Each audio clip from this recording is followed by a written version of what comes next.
नमस्ते जी। मैं धर्मेंद्र कटारिया, जिला बिजनौर, उत्तर प्रदेश से। आज से हम एक नई सीरीज शुरू कर रहे हैं जो है भारत समस्या समाधान। और उसके पहले भाग में आज हम जिस समस्या को उठा रहे हैं और उसका समाधान करने वाले हैं वह हमारे गांव-गांव, गली-गली, मोहल्ले, कस्बों, शहरों में फैले हुए वो बंदर नामक जीव हैं जिनके प्राण आज संकट में आ गए हैं, क्योंकि या तो मनुष्य को उनसे खतरा हो ही गया है क्योंकि उनकी जनसंख्या बढ़ रही है और हमले बढ़ रहे हैं। तो समस्या है बंदरों के लिए, और समस्या है तो उसका समाधान भी है। तो भारत की मुख्य समस्याएं हैं गरीबी है, बेरोजगारी है, जनसंख्या वृद्धि है, अशिक्षा, क्षेत्रवाद एवं भाषावाद, सांप्रदायिकता, जातीयता, आतंकवाद, दहेज प्रथा, नशाखोरी, भ्रष्टाचार, नारी शोषण, मॉब लिंचिंग। इन सब समस्याओं का समाधान हम करेंगे अपनी सीरीज के अंदर। लेकिन आज हम शुरुआत कर रहे हैं हर समस्या का समाधान है, और हर समस्या के दो समाधान होते हैं कि या तो भाग लो या भाग लो। इसका मतलब है कि या तो भाग लो समस्या से पीछे छुड़ा के, या फिर उसके अंदर पार्टिसिपेट करो, उससे बुद्धिपूर्वक उसे निपटाओ। लेकिन मुझे दुख होता है कि जब एक हिमाचल प्रदेश से सूचना आती है कि हिमाचल में मंडी सहित 91 तहसीलों में बंदर वर्मिन घोषित हो गया है और मारने की मंजूरी मिल गई है, केंद्र सरकार से मारने की मंजूरी। क्या ये वास्तव में समाधान है? और अगर ये समाधान वास्तव में समाधान है तो इनकी गतिविधियां, जो ये आतंकवादी लोग हैं, इनकी गतिविधियां भी ठीक हैं इसका मतलब, क्योंकि उनको जो सही समाज है, जो दुनिया में 80-90% लोग अच्छे लोग हैं, वो उनको समस्या दिखाई देते हैं। तो अगर वो उन्होंने भी अपनी नज़र में हम सबको वर्मिन घोषित कर रखा है, तो वो अगर हम मार रहे हैं तो ठीक ही कर रहे हैं। तो अगर वे ठीक नहीं कर रहे हैं तो हम भी ठीक नहीं कर रहे हैं। यानी कि अगर वे ठीक नहीं कर रहे हैं मार कर, तो हम भी जिनको नियंत्रित कर सकते हैं उनको मारकर हम भी कुछ ठीक नहीं कर रहे हैं। और केंद्र सरकार और राज्य सरकार इस तरह कर रही हैं, तो इसका मतलब ये जो जिस इंटेलिजेंस की बात की जाती है, भारत विश्व गुरु है और उसके अंदर बुद्धि भरी हुई हैं, इतनी बुद्धियाँ भरी हैं कि वो कुछ भी कर सकता है। और राज्यों के पास तो हज़ारों लाखों करोड़ रुपए हैं, क्या वो अच्छे दिमाग को नहीं खरीद सके, या दिमाग उनके पास है नहीं? ये तो ऐसी स्थिति हो गई कि पूरी दुनिया के पास बहुत धन है, विकसित देश भी हैं, और जैसे कोरोना का इलाज नहीं ढूंढ पाए, ऐसे हम बंदरों का इलाज नहीं ढूंढ पाए। तब मैं कहता हूँ कि अगर नहीं है इलाज तो मुझसे पूछ लो, और इलाज में बताने का समाधान कर रहा हूँ कि इस समस्या का समाधान भी है, और पूरे भारत के लिए समाधान है। क्योंकि भारत विश्व गुरु अगर है या बनना चाहता है जैसे पहले था, तो उसको बुद्धिपूर्वक समाधान ढूंढने होंगे। ये मार काट वाला सिद्धांत नहीं चलेगा, क्योंकि भारत की प्रवृत्ति पहले से ही नहीं रही है कि जो बचना चाहे उसको बचाना है। और वो तो पशु है बेचारा, जीव है, उसे इतनी अकल नहीं है, उसे तो रोटी खाने के लिए हमले करता ही है वो। तो उसका एक नियंत्रित तरीके से उसका समाधान निकाल सकते हैं। तो मैं उत्तर प्रदेश का हूँ, तो उत्तर प्रदेश के संबंध में चर्चा करके पूरे भारत में उसी तरह लागू कराने का प्रयास करेंगे। तो उत्तर प्रदेश में कितने गांव हैं जी? 1 लाख गांव हैं। 1,01,000 गांव हैं। मैंने मोटा मोटा इसको लिख दिया। कितने गांव हैं जी? 1 लाख गांव हैं। कितने गांव हैं? 1 लाख गांव। और आप तो जानते ही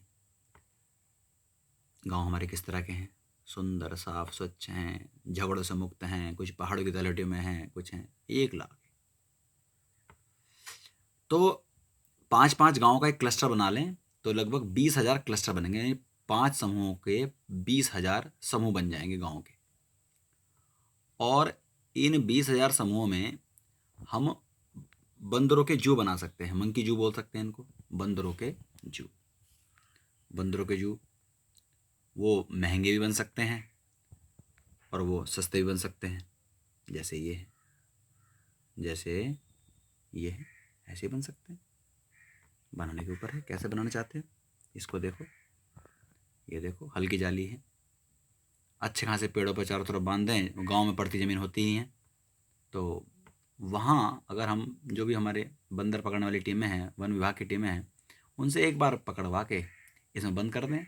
और जो भी 4-5 गाँव के, जो भी उन गाँव को नियंत्रित करने वाले प्रधान हैं 2 या 3, क्योंकि ग्राम पंचायत कमी होती हैं, तो मान लो 5 गाँव पे 2 प्रधान हैं या 3 प्रधान हैं, 6 गाँव पे लगभग 2 बैठ रहे हैं, क्योंकि 58,000 के आसपास हमारे यहाँ ग्राम पंचायतें हैं।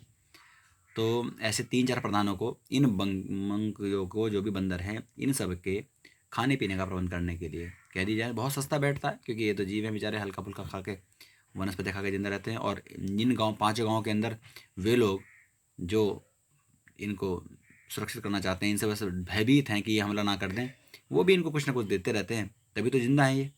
तो इन सब का समाधान हम निकाल सकते हैं। और इस समाधान में, क्योंकि गांव में पड़ती ज़मीन सरकार के पास है ही, तो वो आराम से बना सकती। तो इस कार्य में पूरे उत्तर प्रदेश के अंदर लगभग 5,000 करोड़ रुपए खर्च होंगे, अगर हम 5 गांव पर एक बाड़ा बनाते हैं तो इतने रुपए खर्च होंगे, 5,000 करोड़ रुपए। जनसंख्या 24 करोड़ के आसपास है, हम 25 करोड़ मोटा मोटा मान लें, तो एक व्यक्ति की सुरक्षा के ऊपर जो बंदरों से होने वाली है वो 200 रुपये का खर्च आएगा। एक व्यक्ति पर कितना रुपये खर्च आएगा जी? 200 रुपये का। अब पैसा भी जनता का ही है, लेकिन इससे क्या होगा, ये प्रॉब्लम सॉल्व हो जाएगी। कब तक के लिए सॉल्व हो जाएगी? 200 रुपये पर हेड पर खर्च करने से ये समस्या हमेशा के लिए ख़त्म हो जाएगी। लेकिन इस समस्या में मार काट नहीं है, इस समस्या में विन विन सिचुएशन है। बंदर भी सुरक्षित, हम भी सुरक्षित, हम भी सुरक्षित।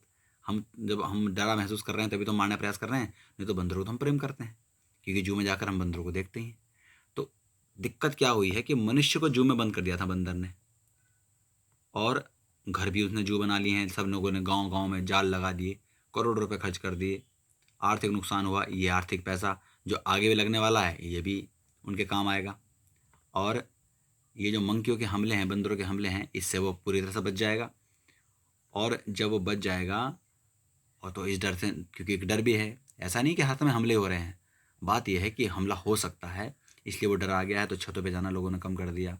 मंकी दिख जाए तो बच्चों के ऊपर हमला लगातार होने की शंका रहती है, इसलिए जाल बनाए जा रहे हैं।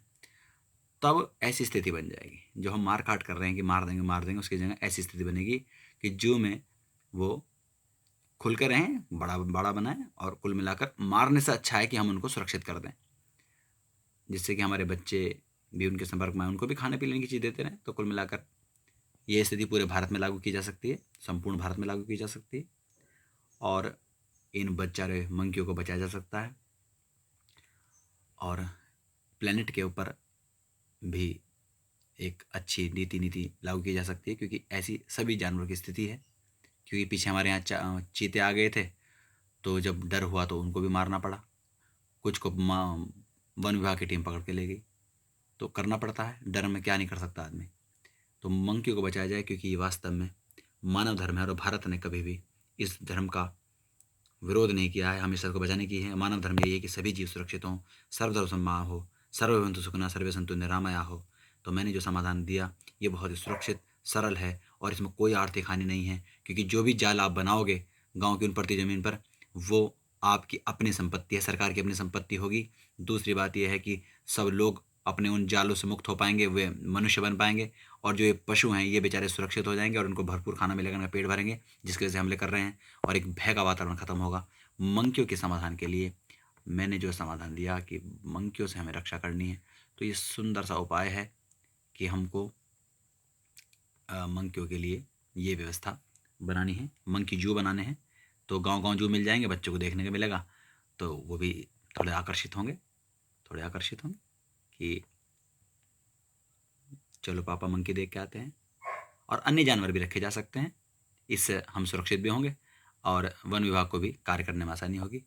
अतः मेरा सरकारों से निवेदन है कि वो इनको मारने के अलावा, जो हमारे IAS ऑफिसर्स हैं, जो हमारे बुद्धिमान इंटेलिजेंस पूरे भारत में फैली हुई है, वो इनको बचाने का उपाय करें, ना कि इनको मारना करें।